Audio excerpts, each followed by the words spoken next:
अब बड़ी खबर संसद के हवाले से। संसद में आज भी हंगामे के आसार हैं। लोकसभा में बताते चले कि आज वंदे मातरम बिल मंजूर हो सकता है। राज्यसभा में भी पेश हो सकता है anti paper leak bill. Lok Sabha में anti paper leak bill pass हो चुका है। कई घंटे बहस के बाद anti paper leak bill pass हुआ। आपको बताते चले अपोजिशन की तरफ से जबरदस्त हंगामा किया गया और कहा जा रहा था कि बिल जल्दबाजी में लाया गया है।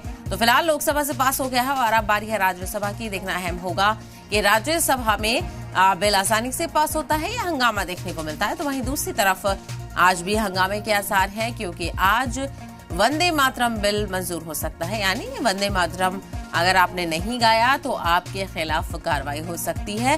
कानूनी प्रोविजन इस बिल में लेकर आए जाएंगे, सजा इसमें लेकर आई जाएगी अगर आपने वंदे मातरम का एहतराम नहीं किया या फिर उसको नहीं गाया।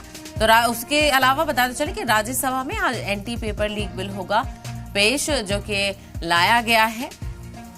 नीट पेपर लीक के खिलाफ जबरदस्त एहतजाजी मुजाहरा देखने को मिला। उसके बाद सरकार से ये बिल लाया गया और इसे आज अब राज्यसभा में पेश किया जाएगा।